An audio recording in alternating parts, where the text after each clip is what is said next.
Bonjour, Jean-Luc François. Donc, vous travaillez aujourd'hui au Conseil général de l'alimentation, de l'agriculture et des espaces ruraux.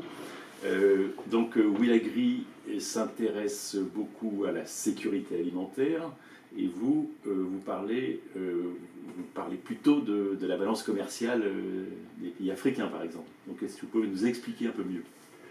Oui, quand on parle de sécurité alimentaire, tout dépend de l'échelle qu'on regarde. Si on parle des ménages paysans, agricoles, de pays dont on dit qu'ils sont en insécurité alimentaire, évidemment, la question c'est est-ce que j'ai assez dans ma production et dans mes revenus, et dans les deux, pour nourrir ma famille. Donc là, il y a une question de microéconomie, si je puis dire, et qui est très spécifique à certains territoires, et qui dépend des facteurs que chaque famille a à sa disposition, qu'ils soient en surface, qu'ils soient en eau, etc. Après, quand on parle au niveau d'un État, la question est en effet, à mon avis, plutôt celle de la balance commerciale. C'est-à-dire, est-ce que la balance commerciale agricole, quel est le meilleur avantage que je peux tirer des ressources naturelles de mon territoire, en sol, en terre, en eau, pour générer le plus de valeur que j'exporte et qui me donne donc du coup du pouvoir d'achat pour importer des produits pour lesquels je n'ai pas les avantages naturels. Donc c'est toute la problématique par exemple des céréales. Vous prenez un pays comme l'Afrique de l'Ouest, on importe du blé, on ne peut pas produire de blé en Afrique de l'Ouest, on peut produire du riz, on importe du riz. Donc pourquoi je peux produire du riz, j'importe du riz? Alors ça devient vite précis, parce que quel riz j'importe et quel riz je peux produire?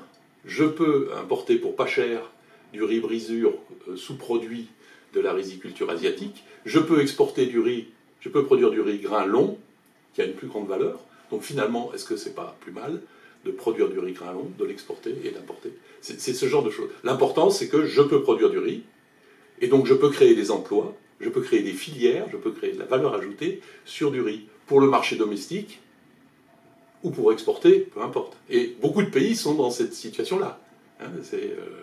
En France, on est à la fois producteur, exportateur de viande et importateur de viande. Beaucoup de pays sont donc il faut mieux raisonner comme ça, en termes de quelle valorisation je fais de mon territoire pour un objectif politique qui est le niveau de revenu, le niveau d'emploi, l'équilibre géopolitique interne du pays dans mon territoire. Voilà. Et c'est vrai qu'en raisonnant beaucoup sur sécurité alimentaire, peut-être on a fait des choix, on conduit à faire des choix qui ne sont pas l'optimum politique, parce qu'on a une inquiétude vis-à-vis du marché. Donc peut-être l'élément nouveau dans notre monde d'aujourd'hui par rapport à... c'est que le commerce est tellement actif, la diversité des sources d'approvisionnement est telle que peut-être il n'y a pas tellement de risques à être, comme on dit, dépendant des importations. Je pense... alors j'ai l'air très libéral en disant ça, mais tout ça c'est une question d'équilibre. Hein. Mais quand vous regardez autour de la Méditerranée, les pays du sud de la Méditerranée ou de l'est de la Méditerranée sont importateurs de céréales. Aujourd'hui, ils ont des fournisseurs qui peuvent être en Amérique du Nord, qui peuvent être ce qu'on appelle les blés de la mer Noire, qui peuvent être en Europe, la France en premier chef évidemment, mais c'est à eux de jouer leur stratégie. Mais ensuite, ils peuvent aussi produire du blé, mais est-ce qu'ils peuvent produire à des conditions qu'on peut considérer comme optimales d'utilisation de leurs ressources? C'est ça la question. Donc je pense qu'il n'y a pas... on ne peut pas définir une norme, on ne peut pas définir une part de... Mais il y a un sujet de confiance dans le marché. Donc c'est pour ça que lors de la crise de 2008-2009, il y a beaucoup de désordres qui ont été créés par tout d'un coup une rupture de confiance. Quand on l'a très bien analysé sur le riz en Asie du Sud-Est, c'est parce que tel pays tout d'un coup prend peur et bloque l'importation qu'il y a un effet d'aggravation de la flambée des prix. Donc il y a tout ça qui doit être géré. Voilà. C'est pour ça que je préfère qu'on distingue bien, selon qu'on s'adresse aux ménages ou à un petit territoire donné, qu'une politique. Parce qu'après, arrive aussi vite le débat ancien, qui est pas juste, c'est on facilite les cultures d'exportation par rapport aux cultures d'autosuffisance. Et après, nous exportons en France du vin, Dieu merci pour notre balance commerciale, hein, et nous importons d'autres choses. Donc certains pays d'Afrique de l'Ouest exportent du coton, de la fibre du coton.